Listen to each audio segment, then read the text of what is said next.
I was 31, newly married for just over a year when I started my new job at a high-end PR firm in Boston.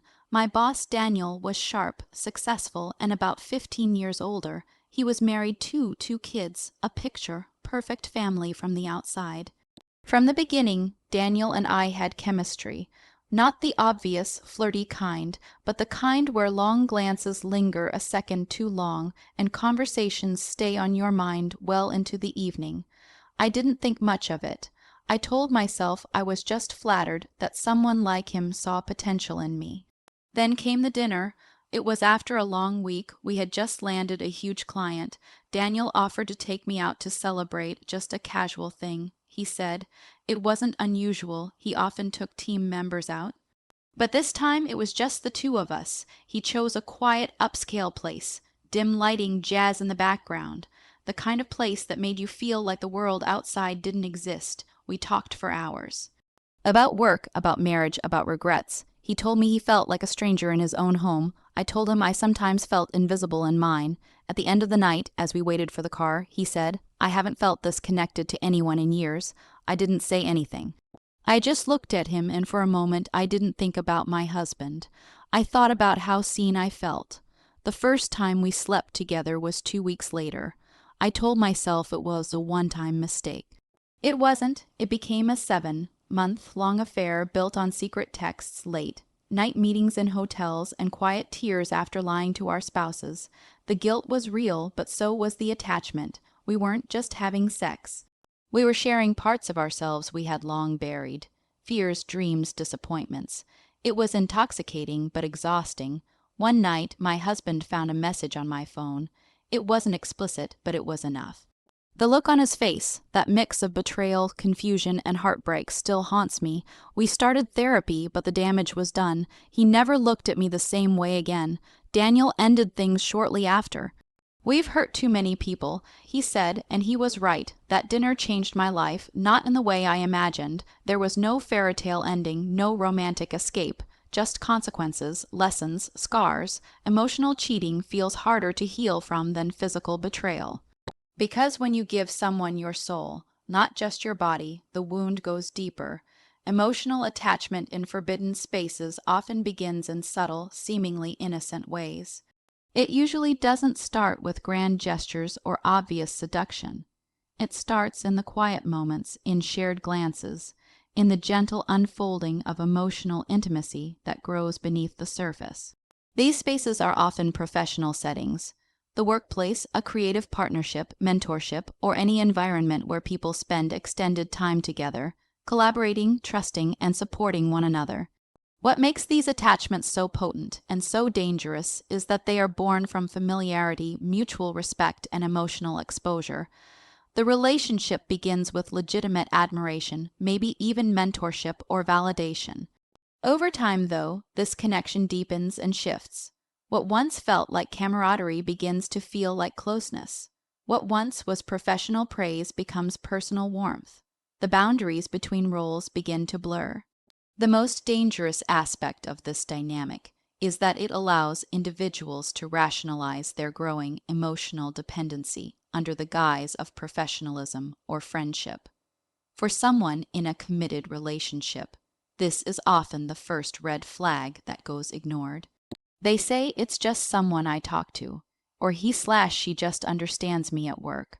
But behind this rationalization is the powerful psychological phenomenon of unmet needs being fulfilled in unexpected places. The forbidden nature of these emotional connections only intensifies the bond.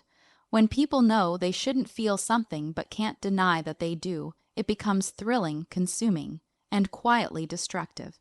The emotional attachment that forms in these environments is unique because it's often not about sex at first. In many real-life infidelity cases, individuals report not seeking out an affair at all. Rather, they found themselves seen in a way they hadn't been seen in years.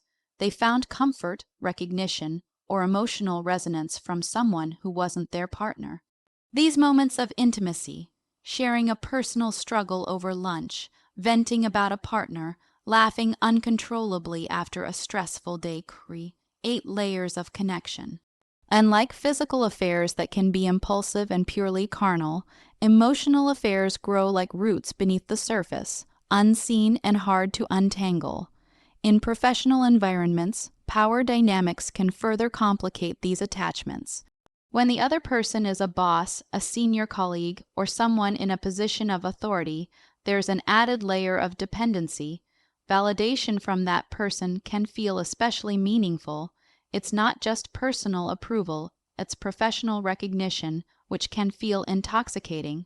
This makes detaching even more difficult, because the emotional entanglement is wrapped up in ambition, admiration, and the desire for success or belonging. It's not just love or lust, it's the sense of being valued, being essential. And when someone is emotionally neglected or stagnant in their marriage or relationship, this can fill a very real void. These attachments can also thrive in secrecy, which is often a fertile ground for emotional affairs. Without the accountability that comes with open communication or transparency, people tend to confide more freely, share more honestly, and invest more emotionally. Over time, this secret space becomes its own little world, a parallel emotional universe that often feels more vibrant than the primary relationship. This is why people describe these emotional affairs as more real or more honest than their actual relationships. The illusion of perfect understanding, constant connection, and shared vulnerability can eclipse the everyday messiness of a long-term partnership. And once that illusion takes hold, pulling away feels like a kind of emotional loss, even grief. Perhaps the most tragic part of emotional attachment in forbidden spaces is how unintentional it can be.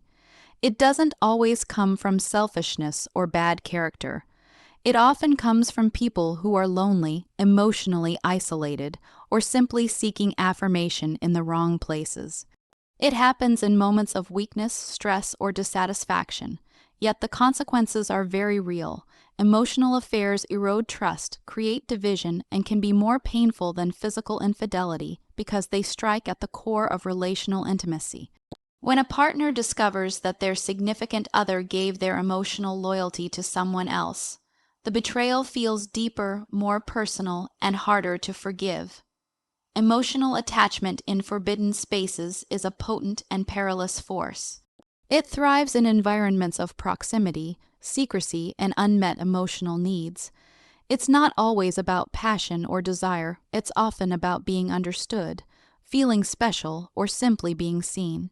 But the cost of that emotional closeness, when not tempered by boundaries and self-awareness, can unravel lives, relationships, and families. And the heartbreak it leaves behind is rarely confined to just the people directly involved. The cost of crossing the line in an emotional or physical affair is rarely immediate, but when it comes, it's profound and life-altering. At first, the experience may feel like relief, like breathing after suffocating in routine or emotional neglect. It might start with small justifications. I'm not happy. My partner doesn't listen to me. This connection is different. These rationalizations act like stepping stones across a river that seems easier to cross with each emotional or physical decision. But what no one tells you at the start is how deep the water gets when you're in the middle of it, and how hard it is to get back to the other side once you've let yourself be carried away. The line isn't just moral, it's emotional, psychological, and deeply tied to one's identity, values, and sense of self. People don't usually plan to destroy the life they've built.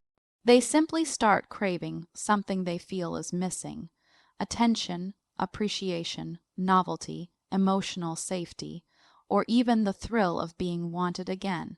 The problem is that once someone steps outside their primary relationship, especially when emotions are involved, they start living a double life, a fractured existence that demands constant negotiation between honesty and deception. This is where the real cost begins. The mental and emotional energy it takes to maintain the secrecy is enormous. It changes how a person sees themselves. They begin hiding their phone, altering routines, becoming defensive or distant with their partner. Lies compound lies, and even when the affair feels emotionally nourishing, the guilt starts to grow like a shadow behind every stolen moment. Infidelity often doesn't just damage the betrayed partner, it changes the person who cheated. They might feel a sense of exhilaration early on, but it's often followed by inner conflict, shame, and confusion. Many people caught in this dynamic report feeling fragmented, like they've betrayed not only their spouse or partner, but their own moral compass. This internal war can be agonizing. It's not uncommon for individuals to cry after meeting with the person they're having the affair with, even while they still feel drawn to them. The duality becomes emotionally unsustainable. You're no longer fully present in either world, not in your marriage and not fully in the affair, because even that relationship is built on a lie of availability, of permanence, of a future that can't realistically exist. Another devastating cost is the loss of trust, which is often irreparable.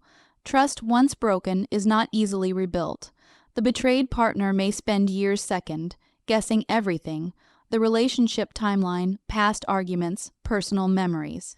What was real? What was fake? The emotional damage runs deep because infidelity is not just about sex or intimacy. It's about the breaking of an unspoken contract that says, "I choose you." When that promise is broken, the betrayed partner feels discarded, replaced, and profoundly devalued. The emotional trauma can lead to long-term anxiety, depression, loss of self worth, and a deep inability to feel secure in future relationships. Even for the person who cheated, there's a grief that comes with realizing the harm caused, especially if the affair ends and their marriage doesn't survive. Children, if involved, suffer in silent and indirect ways. They might not know all the details, but they feel the coldness in the house, the stress, the tearful arguments behind closed doors.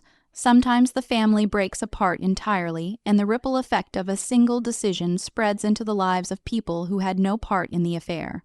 Even friends and extended family take sides, judgments are passed, and reputations change. The affair, once a private thrill, becomes a public wound. In many real-life stories, the aftermath of an affair is not romantic or dramatic. It's mundane and painful. There are logistics of separation, custody schedules, therapy appointments, and lonely nights filled with reflection. Some relationships survive infidelity, but only through deep, painful rebuilding that requires honesty, accountability, and a complete emotional reckoning.